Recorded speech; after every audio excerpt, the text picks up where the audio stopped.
ꯅꯨꯡꯉꯥꯏꯖꯗꯕ ꯌꯥꯝ ꯄꯦꯟꯗꯕ ꯑꯩꯈꯣꯏꯗ ꯌꯥꯝ ꯃꯤꯅꯝꯕ ꯃꯥꯟꯕ ꯑꯩꯈꯣꯏꯗ ꯌꯥꯝꯅ ꯑꯩꯈꯣꯏꯒꯤ ꯇꯧꯁꯟꯅꯔꯒ ꯑꯩꯈꯣꯏ ꯊꯦꯝꯕꯒꯤ ꯃꯑꯣꯡꯗ ꯇꯧꯔꯝꯃꯒ ꯑꯩꯈꯣꯏꯒꯤ ꯌꯥꯝꯅ ꯑꯉꯥꯡ ꯃꯆꯥꯒꯤ ꯇꯥꯏꯞꯇ ꯑꯩꯈꯣꯏꯒꯤ ꯂꯩꯔꯤꯕ ꯄꯥꯔꯇꯤ ꯂꯩꯔꯤꯕ ꯑꯣꯔꯒꯅꯥꯏꯖꯦꯁꯟ ꯂꯩꯔꯤꯕꯁꯤꯡꯁꯤ ꯑꯗꯒꯤ ꯄ꯭ꯔꯦꯁ ꯃꯦꯗꯤꯌꯥ ꯏꯟꯐꯣꯔꯃꯦꯁꯟ ꯂꯩꯔꯤꯕꯁꯤꯡꯁꯤꯗ ꯃꯤꯅꯝꯕ ꯃꯥꯟꯕ ꯑꯃ ꯎꯍꯟꯕꯁꯦ ꯇꯁꯦꯡꯅ ꯌꯥꯝ ꯅꯨꯡꯉꯥꯏꯖꯗꯦ ꯑꯗꯨꯒꯤꯗꯃꯛꯇ ꯉꯁꯤ ꯑꯩꯈꯣꯏ ꯃꯌꯥꯝꯗ ꯐꯣꯡꯗꯣꯛꯆꯒꯦ ꯑꯩꯈꯣꯏ ꯄꯥꯔꯇꯤꯒꯤ ꯁꯥꯏꯠꯇꯒꯤꯁꯨ ꯑꯦꯁ ꯑꯦ ꯅꯦꯁꯅꯦꯜ ꯁꯦꯀ꯭ꯔꯦꯇꯔꯤ ꯑꯃꯁꯨꯡ ꯃꯅꯤꯄꯨꯔ ꯁ꯭ꯇꯦꯠ ꯏꯟꯆꯥꯔꯖꯀꯤ ꯁꯥꯏꯠꯇꯒꯤ ꯐꯣꯡꯗꯣꯛꯆꯒꯦ ꯑꯗꯨꯗꯨꯅ ꯑꯩꯈꯣꯏ ꯍꯥꯏꯖꯕꯅꯤ ꯇꯁꯦꯡꯅ ꯍꯥꯏꯔꯒꯗꯤ ꯉꯁꯤ ꯗꯦꯜꯂꯤꯗ ꯍꯧꯖꯤꯛ ꯐꯝꯃꯤꯕ ꯖꯟꯇꯔ ꯃꯟꯇꯔꯗ ꯑꯩꯈꯣꯏ ꯅꯦꯁꯟ ꯋꯥꯏꯗ ꯔꯦꯂꯤ ꯍꯥꯏꯗꯨꯅ ꯃꯃꯤꯡ ꯊꯣꯜꯂꯒ ꯐꯝꯃꯤꯕ ꯔꯦꯂꯤꯁꯤ ꯂꯩꯔꯤꯕ ꯑꯩꯈꯣꯏꯒꯤ ꯇꯧꯔꯤꯕ ꯄ꯭ꯔꯣꯇꯦꯁꯁꯤ ꯁꯤꯒꯤ ꯄ꯭ꯔꯣꯇꯦꯁꯁꯤ ꯀꯝꯃ꯭ꯌꯨꯅꯤꯇꯤ ꯑꯃꯗ ꯗꯤꯐꯦꯝ ꯇꯧꯒꯗꯕ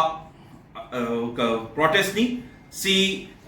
threat to India, threat to the constitution gi protest ni community amada particularly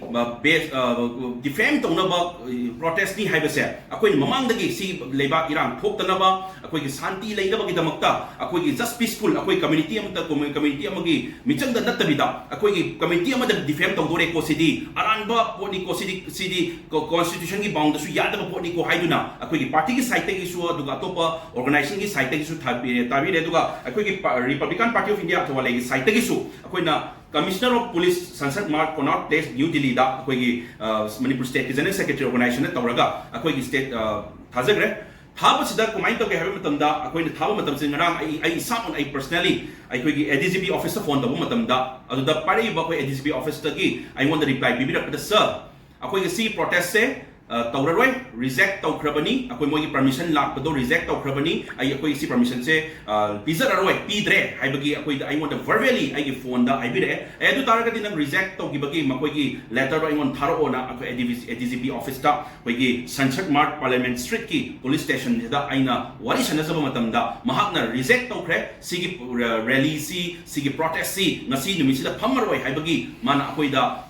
thazabam pire haitare aduga ngasi numisida akoigi Delhi da jantar mantar da akoigi source ki matung dagi akoigi rally se chap chana phajana phammi haiba paw matabadi kari no koi da sanari bali lasi government gi side gi sanari ra kana gi side gi sanari bano kari conspiracy no manung lari base institution manung sida government manung sida kana yawra bazano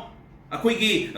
spy ma yawra bazara adagi leibak kaheningba leibak fugai ningba amaga khada ningba mi yawra bazara haibagi akoi da chamam na bam ko le really sidi open oira bani ngasi kari gino haiba matamda akoi megi tang ahum thokibado khangodre na government na hariba mayam sida pharene uhodre haiba khangudre haibanduna sayam thamgrase ngasi gi leiriba rally Delhi da phamriba jantar mantar gi rally si phamriba protest si taurani haibasi mamang dai khangabani aduna akoi gi site gi su government da mateng pangba oina akoi na taugadu si community am the defame tauba makoi sinariba tam genocide adusu institutional genocide ka haibase achoba acquisition amani tauribase si aranbani si taubiganu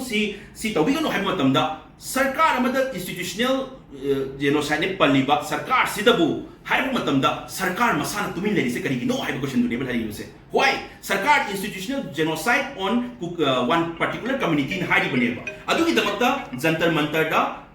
permission piu akoi institutional genocide tawre haibagi permission piu haiba matamda aduda piraga phamalliba sarkar sidi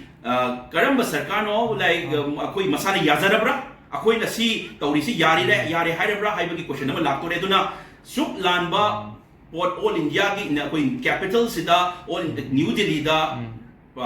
all media channel gi mamangda hamak pasi protest si yahan bigan ko aran ba pora mani haiba matamda si akoi da su every organization plus ai koi gi party da su akoi na che thazaba matamda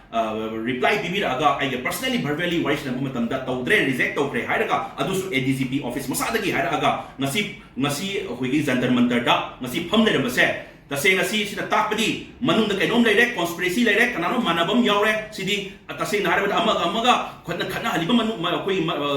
koi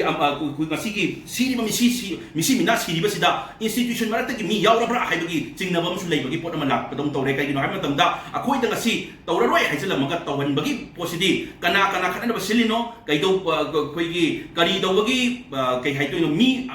siriba mayam sigi maram se makoine daita lawjari haibagi pot ama leirabra na khalle aduna mathangda tasena sigumba chamam nabase tobiganu तसेंना cancel तौरे हायरगा अखोइदा false information पीरगा तौरे बसे यामना यामना खोइदा यामना थमोइ Sen emotionally यामना नुमाइजदे कगिनो हाबे मतमदा अखोइना खंगना अरानबा तौदोरे को मी हातोरे को नत्रगा अतु तौदोरे को हाइबगी पोसिदा तौबिगनु को तौहनबिगनु को ना अखोइ एसे राइटफुल सिटीजन नमोइ नखोइना चे थाबा मतमदा तौद्रे हे नखोइ केमता नुसाथिनिङाइ ओइदे लेरो हाइबा मतमदा तौ लेरमदुगी नुमाइतबा एसे राइटफुल सिटीजन नमोइना नुमाइतबदुने ngasi phongdoksiningise aduna mathangda sigumba अखोई असेंब क्लियर इन्फॉर्मेशन पीदना तौबीदो ओरगदी अखोई सीमा थाद्रसु याइना अखोई सो अंगम अंगमबा पोंतौ तौनबगी अखोई लो एंड ऑर्डर से लेतबगी अखोई सो अंगम चंगला थिंजबगी अखोई लो एंड ऑर्डर सो लेत्रे हाइबा ताक तारगदी अखोई सो अंगम तौना याइना अखोई ngasiबो अखोई भारत की इंडियन की लो एंड ऑर्डर से थाजरगा ए तौसीको असीबो थिंबियुको अरांगम तौदोरेको हाइबा मतमदा अदुदा लो एंड ऑर्डर से थिंद्रबिना मी खुदी अपम अपम अपम तौनरनि हुजिकती अदुना सीगी पोसे अंतंग म्याम अंतंग अखोई की लेरिबा कंसर्न ना यंसन बिरगा लेरिबा मफमदुगी एडीजीपी डीजीपी लोइना सस्पेंड तौबा यारबा मकोई मथक्ते एनक्वायरी म चथबा यारबा मतम ओइरब्राना खले मरमदी करिगिनो हायम तन मकोई सु यावरे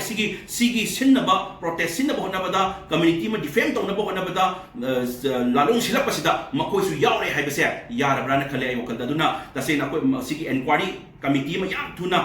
सेमीरगा मकोई से याम थुना सस्पेंड तौबिगदमने हाइबसे अखोई साइते हाइजरी थैंक यू सो मच